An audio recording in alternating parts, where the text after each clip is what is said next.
우리의 삶이 절대적으로 하나님의 말씀 가운데 거해야 함에도 우리는 날마다 내 욕심 따라 내가 판단하고 내가 결정해서 우리의 인생을 경영하고 있습니다. 오늘 이 시간 하나님의 말씀 앞에 우리를 다시 비춰 하나님의 말씀이 우리를 사로잡게 되기를 소원합니다. 부족하고 연약한 종을 세워 하나님 말씀을 대언케 하셨사오매 성령 하나님께서 함께 하셔서 살아계신 하나님의 뜻과 말씀만 전하게 하시고 그 은혜로 인하여 전하는 자나 듣는 자나 다시금 거듭날 수 있는 귀한 삶이 되게 하여 주옵소서. 우리에게 은혜와 평강과 말씀으로 역사하실 하나님을 기대하며 우리를 구원하신 예수님 이름으로 기도합니다. 아멘. 여러분, 제가 여러분 축복할 때 아멘 하시면 하나님께서 여러분의 삶을 그렇게 이끌어 가실 줄로 믿습니다. 여러분 행복하십시오. 성령 충만하십시오.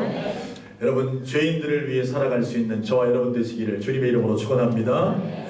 오늘 저는 죄인을 부르신 예수라는 제목으로 여러분과 함께 말씀 나누기를 원합니다. 전도를 하다 보면 그렇게 말씀하시는 분들이 더러 있습니다. 나는 죄가 많아서 교회 못 갑니다. 여러분 그런 경험 있으시죠? 우리 교회 가서 신앙생활 하자 그러면 내가 조금 더 거룩해진 다음에 좀 더 착해진 다음에 교회 가겠습니다. 이렇게 말씀하시는 분들이 있어요. 왜냐하면 세상 쾌락 가운데 살아가면서 술 취함과 방탕함과 여러 제약들이 그들의 삶에 있기 때문에 나 같은 사람 교회 가면 안 된다 이렇게 생각하시는 분들이 있죠. 참 겸손한 표현들 같습니다. 또 반대로요 이렇게 말씀하시는 분들도 있어요. 그 교회에 아무 교회 있는데 나 그 사람 때문에 교회 안 갑니다. 어떻게 교회 다니는 사람이 그렇습니까? 오늘 우리 교회는 그런 분들 안 계실 줄로 믿습니다.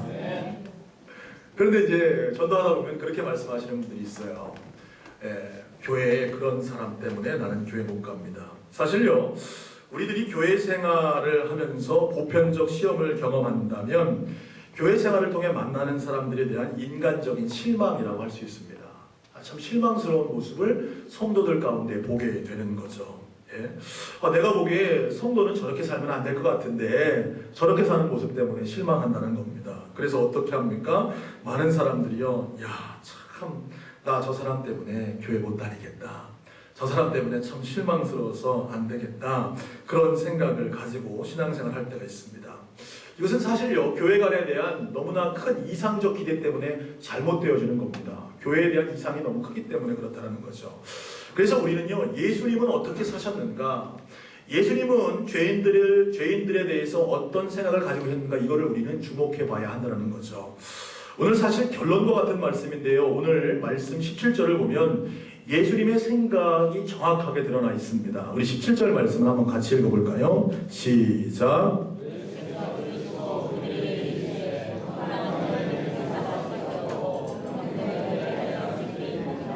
나는 의인을 부르러 온 것이 아니요 죄인을 부르러 왔노라 하시니라. 아멘. 오늘 말씀의 결론적인 말씀입니다. 사실은요 여러분에게 결론적으로 먼저 말씀을 드리면 예수님께서 무엇을 말씀하냐면 병든 자에게 의사가 필요한 것처럼 어떻게 해요? 나는 의인들을 부르러 온 것이 아니라 누구를 부르러 왔다고요? 죄인을 부르러 왔노라. 이렇게 말씀하고 있다는 거예요. 그러니까 교회는 예수님의 몸입니다. 예수님이 부르시는 자들의 모임이 바로 교회라는 거죠. 그러니까 교회에 예수님은 의인들을 부르신다고 그랬습니까? 죄인들을 부른다고 그랬어요? 죄인들을 부르러 왔다. 그러니까 교회에는 의인들이 많아야 됩니까? 죄인들이 많아야 됩니까? 갑자기 답을 안 하시는데요. 예수님이 죄인을 부르러 오셨고 예수님은 죄인을 불러 찾았으니까 교회는 사실 의인들보다 누가 많아야 돼요? 죄인들이 많아야 한다는 사실입니다. 사실요 여러분 여기 보면 예수님께서 이 죄인을 부르는 모습에 대해서 병자에 대한 비유의 말씀으로 하시잖아요. 여러분 좋은 병원은 어떤 병원인가요? 환자들이 많이 가는 곳이 바로 좋은 병원이죠. 부여에도요 아마 좋은 병원들은요 가서 줄 서서 기다리기를 계속 기다려야 될 거예요. 아침 일찍부터 등록해놓고 한 2시간 3시간 기다리는 병원 어떤 병원입니까? 좋은 병원이죠. 그렇다면 여러분 좋은 교회는 어떤 교회입니까? 의인들이 많은 교회입니까? 죄인들이 많은 교회입니까? 갑자기 대답이 이상해지죠? 죄인들이 줄 서서 기다리는 교회, 그 교회가 좋은 교회라는 겁니다. 그런데요 단순히 병원에 환자들이 많다고 해서 그 병원이 그냥 좋다고 말할 수는 없죠. 네, 환자들만 많다고 해서 그 병원이 좋은 병원이 아니고 어떠한 환자들도 가서 그 병원에서 뭐 받는 병원? 고침받을 수 있는 병원, 치료받을 수 있는 병원이 좋은 병원이죠. 그래서 더 많은 환자들이 그 병원을 찾게 되는 것처럼 교회도 어떤 교회가 좋은 교회냐면 죄인들이 많이 오는 교회. 그런데 죄인들이 그냥 많이 와서 죄 짓는 공동체가 아니라 그 죄 짓는 사람들이 와서 예수님 만남으로 변화되고 치료돼서 의인으로 바뀌어가는 교회, 그 교회가 좋은 교회인 줄로 믿으시기를 바랍니다. 그러니까 우리 교회에 죄인들이 많이 오는 게 좋은 거예요? 안 좋은 거예요? 좋은 거예요. 교회에 조금 문제가 있고 세상적으로 야 어떻게 저런 사람이 교회 갈 수 있어 할 정도로 그런 분이 교회에 온다 할지라도 우리는 그분들 때문에 어려워하거나 힘들어하면 된다 안 된다? 안 된다라는 사실이에요.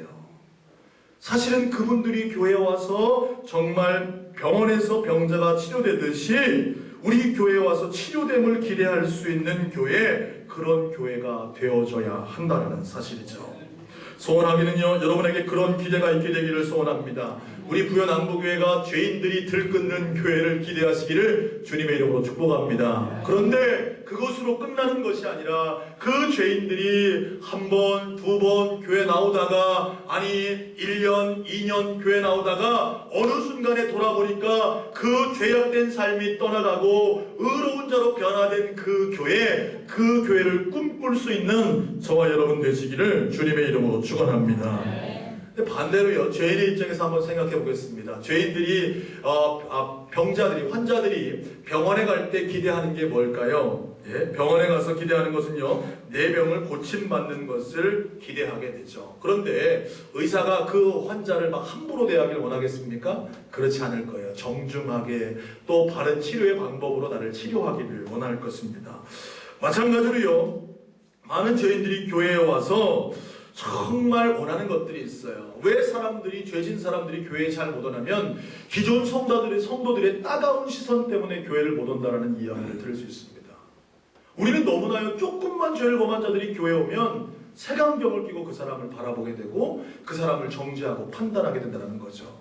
그래서 우리는요, 예수님의 가르침을 통해서 우리 죄인들, 수많은 죄인들이 교회로 몰려올 때에 그들을 어떻게 대해야 할까, 거기에 대해서 말씀을 통해 깨달아야 한다는 겁니다.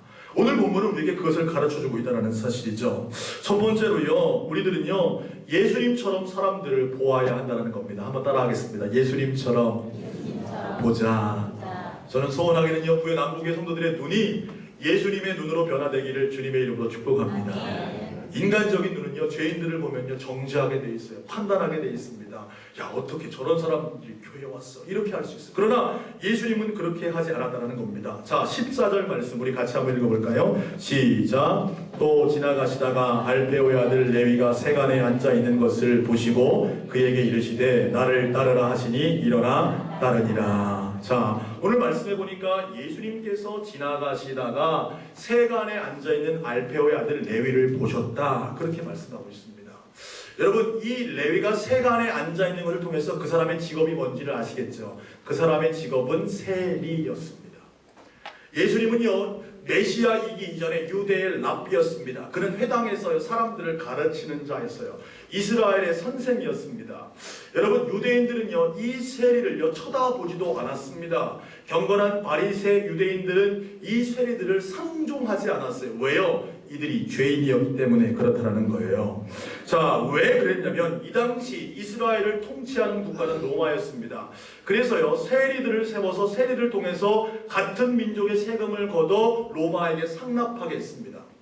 그러다 보니까 이 세리들은요, 자기 민족의 반역자로 취급받았어요. 민족의 반역자, 반유대주의자, 동족들을 착취하는 사람이 바로 누구였냐면 세리였죠. 그 당시 세는요, 정세와 관세, 이 두 가지 세금이 있었습니다.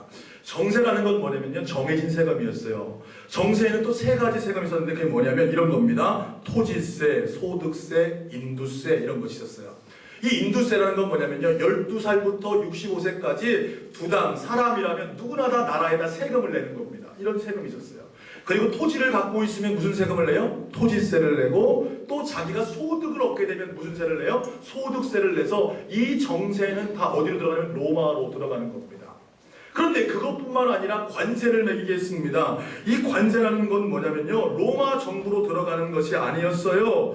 그래서 사실은요, 이 세리들이 자신의 전대를 채우기 위해서 만든 세금들이었습니다. 예를 들면 이런 게 있었습니다. 사람들이 길을 통과하려고 하면요, 그 길을 통과하는 통과세, 아주 엉투당투한 세금들을 만들어냈습니다. 마차를 끌고 가면요, 마차 바퀴가 3개인지 4개인지 그 바퀴를 세가지고 바퀴세를 내도록 했습니다. 물고기를 잡으면 물고기세를 내게 했습니다. 완전히 약탈자들이었어요. 그러니까 로마의 지금 통치를 받아 로마의 세금을 내는 것도 힘든데, 관세라고 매겨지는 여러 항목들의 세금을 다 걷어서 자신의 입에 채우니까 이 이스라엘 백성들, 유대민족들이 세리를 좋아합니까? 싫어합니까? 말할 것도 없죠. 증오의 대상이었습니다. 분노의 대상이었어요. 그러니까 세금을, 이 관세 부분을 잘 안 내는 겁니다. 예? 어떻게 해요? 그러니까요, 청부업자들을 시켜가지고요, 이 세리들이 결탁해가지고 세금을 막 억지로 뺏어가는 겁니다. 예? 심지어요, 이 세리들은요, 법정의 증인들로도 세우지 않았어요. 왜? 너무나 악독한 자들이었기 때문에 그랬습니다. 그런데 그 세리를 지금 누가 보고 계시다고요?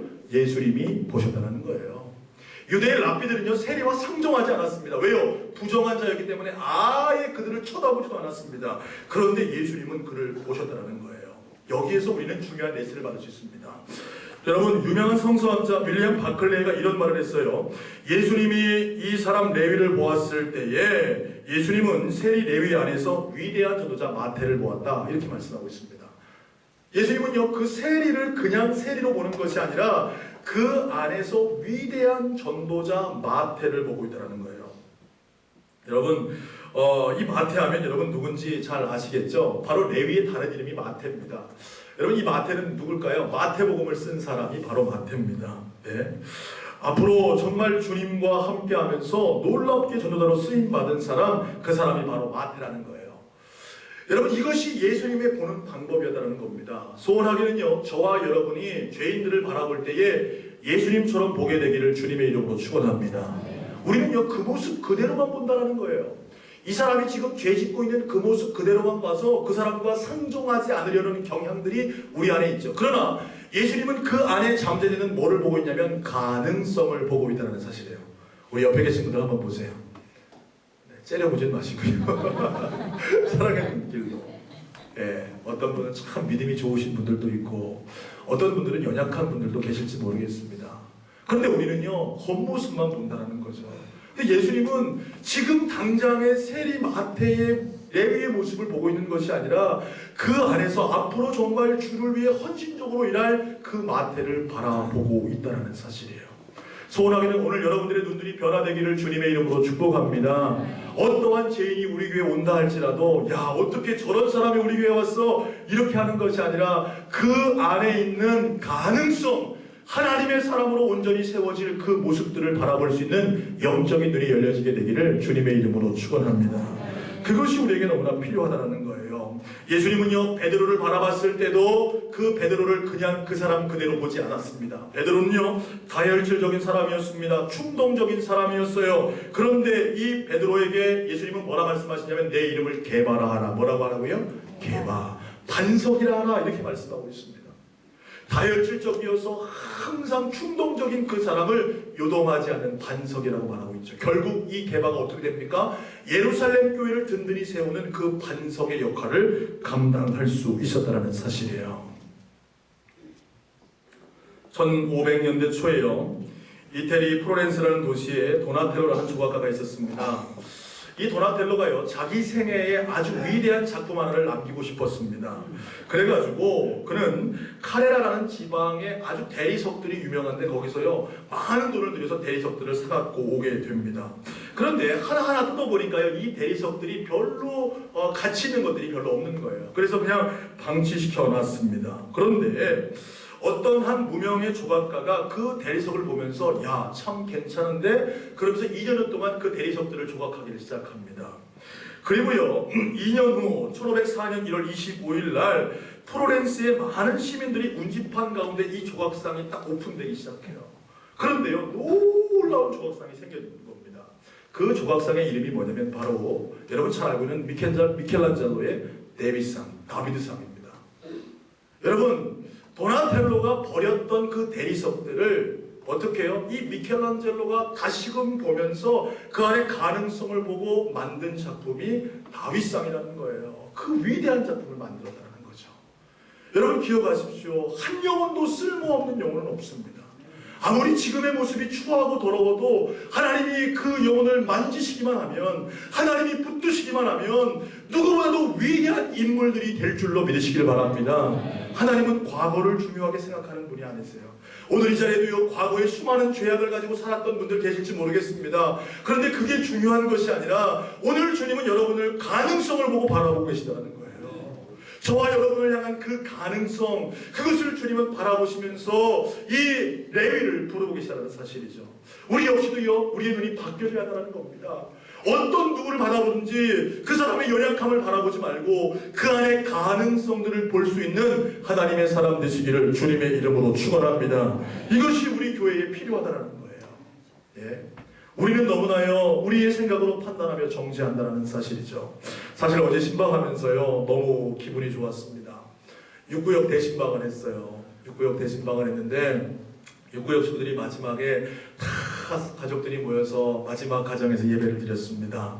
우리 박은규 집사님 가정에서 예배를 드렸어요. 네, 우리 박 집사님이요, 식사를 대접한다고요 준비를 하셨어요. 별로 안 놀라시네요. 박은규 집사님이 여자분이 아니십니다. 혼자 계신 남자분이세요. 네.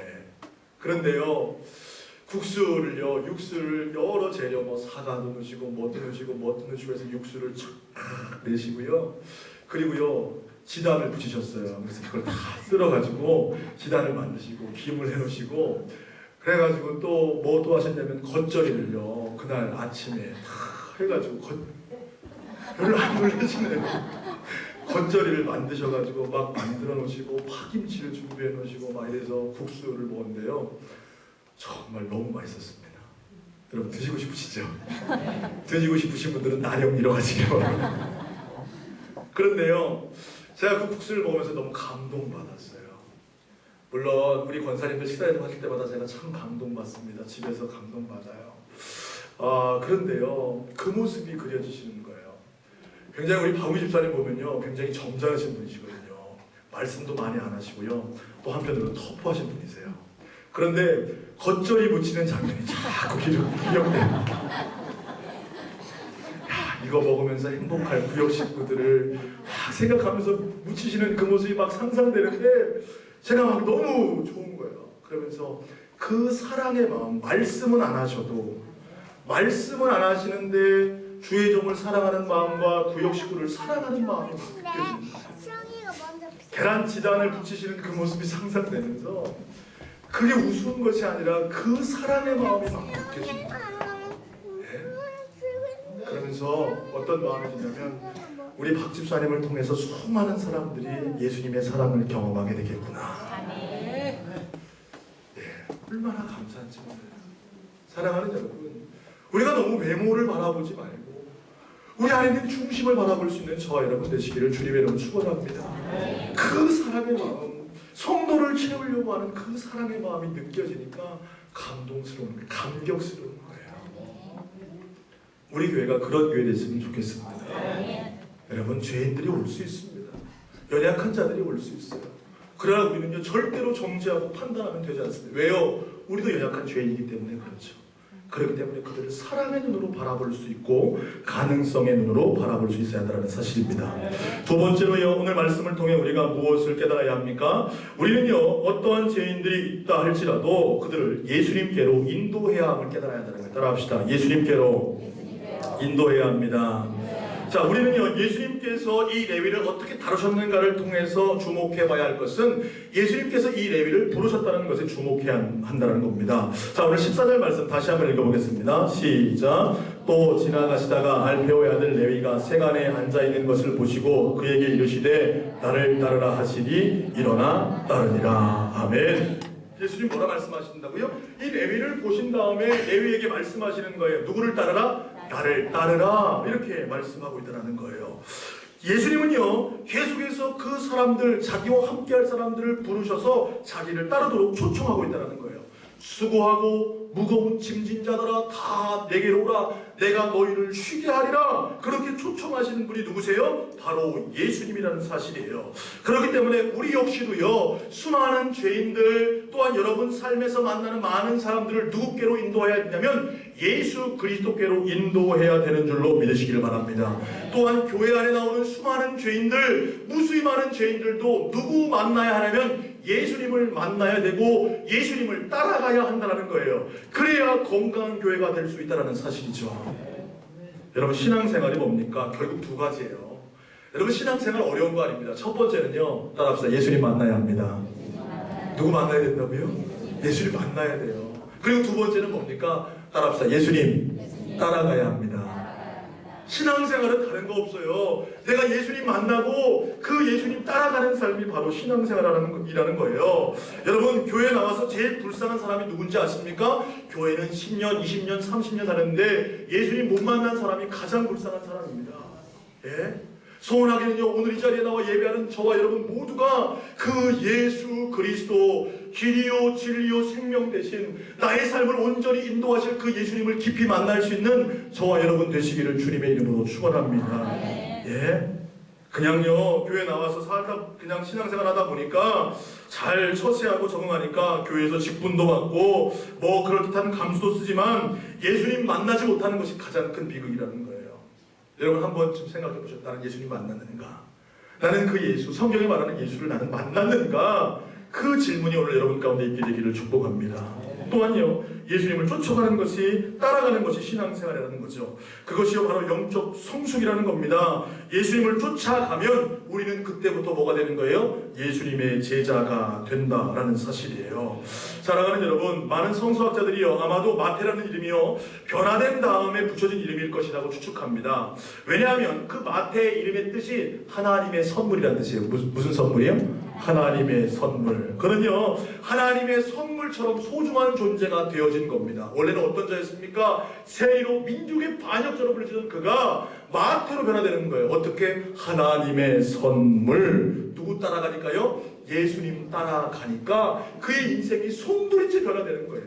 이제까지는 내가 주인 돼서 내 마음대로 세리로서 많은 사람들에게 악을 행하고 살던 그가 예수님이 부르셔서 나를 따라오라 그 말씀에 따라가다 보니까 그가 완전히 변화돼서 하나님의 선물로 살아갈 수 있게 됐다는 사실이에요.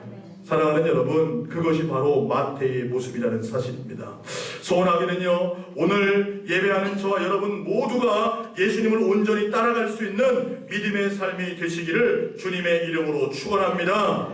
예? 주님을 따라가야 돼요. 그런데요, 사실 교회 안에 있는 성도들이요, 예수님 만나게 하는데 방해거리가 될 때가 있어요.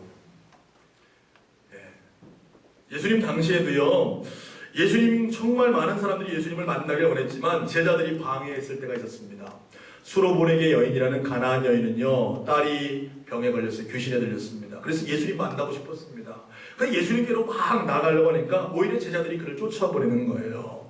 소경 바디메오도요, 어떻게 했습니까? 예수님 좀 만나려고 막 부르짖고 소리쳤습니다. 그랬더니 어떻게 합니까? 잠잠하라 그러면서 막 꾸짖는 거예요. 여러분, 저와 여러분이 그런 자 아닌가 한번 좀 돌아봤으면 좋겠어요. 예? 정말 예수님 만나고 싶어서 교회 나와서 그러는데 내가 그를 정죄하고 그를 판단하고 그를 미워해서 그가 예수님 못 만나고 그냥 교회를 떠나는 일은 없는가? 여러분의 모습을 다시금 돌아봤으면 좋겠다는 사실이죠. 여러분, 소원하기는요, 오늘 저와 여러분이 그 누구든 연약한 자들을 예수 그리스도께로 인도할 수 있는 하나님의 종들 되시기를 주님의 이름으로 축원합니다. 이것이 우리에게 너무나 필요하다는 거예요. 초대교회 전도 야화 가운데요, 이런 이야기가 있다고 합니다. 어떤 사람이요, 믿지 않는 사람을 전도하니까 예수 자꾸 그러니까 그 사람이 이렇게 물어봤다는 거예요. 아니, 그 예수 성씨가 도대체 뭐요? 여러분, 예수님 성이 뭡니까? 근데 이 사람이요, 갑자기 받은 질문에 당황했는데 하나님이 지혜를 주셔서 이렇게 말했다는 거예요. 예수의 성씨는 주십니다. 주 예수. 예, 예수의 성씨가 주신 거 오늘 처음 아셨죠? 근데 여러분, 그 말이 틀린 말이 아니에요.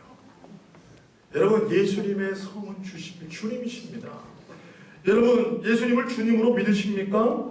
예수님을 주님으로 고백하십니까? 여러분, 또한 예수님을 주님으로 증거하는 것이 바로 뭐예요? 전도라는 사실이에요. 여러분, 많은 죄인들이 교회에 와서 예수님을 만나야 되는데 그 예수님을 누구로 만나야 되느냐? 주님으로 만나야 한다는 사실이에요. 소원하게는요, 저는요, 저희 교회가요, 좋은 교회가 됐으면 좋겠습니다. 어떤 교회가 좋은 교회입니까? 죄인들이 많이 오는 교회가 좋은 교회예요. 어떤 병원이 좋은 병원이에요? 환자들이 많은 병원. 우리 교회도요, 죄인들이 많이 오는 그런 교회가 됐으면 좋겠어요.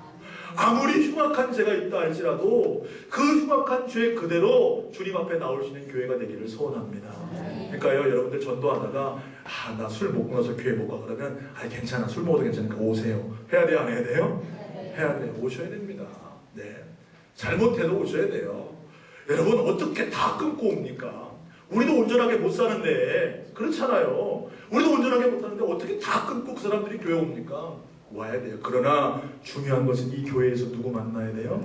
여러분의 가능성으로 보는 눈 때문에 예수님을 만나고 예수님을 주님으로 만나야 돼요. 그러면 그렇게 말씀 듣고 주님께로 자꾸 가다 보면 어느 순간에, 한순간은 아니지만 시간이 지나 돌아보면 그 죄인이 완전히 변화돼서 의인으로 바뀌어 있는 줄로 믿으시길 바랍니다. 그런 교회가 좋은 교회예요. 사랑하는 여러분, 오늘 혹시 이 자리에 나는 죄인이라서 죄책감이 많으신 분들 계십니까? 죄책감 갖지 마세요. 주님은 한 번도 여러분을 책망하지 않았습니다. 여러분의 있는 가능성을 주님은 보고 계시는 거예요. 내가 너를 사용하길 원한다. 내가 너와 함께하길 원한다. 네. 그러면서 주님이 여러분을 마태로 바꿔 가신다는 사실입니다. 소원하게는 그 은혜가 우리 교회 가운데 임하게 되기를 주님의 이름으로 축복합니다. 유유상종이라는 말이 있습니다. 같은 사람끼리 서로 찾아 모인다라는 뜻이죠. 사실 별로 안 좋은 뜻으로 쓰이는 말입니다. 사실요, 우리의 모습을 보면요, 정말 유유상종해요. 믿는 사람들은요, 믿는 사람들끼리만 만납니다. 또요, 여러분, 고위 공직자들은요, 고위 공직자들끼리 만나게 됩니다. 예. 교직에 계신 분들은요, 주로 교직에 계신 분들 만나고요, 상위 클래스들은 상위 클래스들끼리 만나죠. 여러분, 성경은 근데 우리에게 그렇게 말씀하신 적이 없습니다. 오늘 예수님은 뭐라 말씀하냐면 나는 세리와 죄인들의 친구라고 말씀하고 있어요. 그 당시 바리새인의 서기관들은 예수님을 향해서 질타했습니다. 어찌 예수님이 세리와 죄인들과 함께 자리할 수 있습니까? 그때 예수님 말씀하시죠. 뭐라 하십니까? 예. 오늘 17절 말씀에 보니까 건강한 자에게는 의사가 쓸데없고 병든 자에게나 쓸데있느니라. 나는 의인을 부르러 온 것이 아니라 죄인을 부르러 왔노라. 할렐루야. 이게 예수님의 모습이라는 거예요. 그럼 우리도 예수님 닮아야 합니다. 여러분, 유유상종하지 않으시게 되기를 주님을 축복합니다. 네. 정말 낮은 자들, 죄인들, 그들과 함께 하십시오. 그들과 같이 죄지르는 말이 아니라 그들을 찾아가셔서 예수님처럼 그들의 가능성을 보고 그들을 예수님께로 인도해서 그 사람들도 정말 세리, 레위가 마태로 변했던 것처럼 그렇게 변화시킬 수 있는 저와 여러분 되시기를 주님의 이름으로 축복합니다. 그 은혜가 우리 교회 가운데 임하게 되기를 간절히 소원합니다. 기도하겠습니다. 사랑과 은혜가 많으신 아버지 하나님, 오늘 하나님의 말씀을 통해서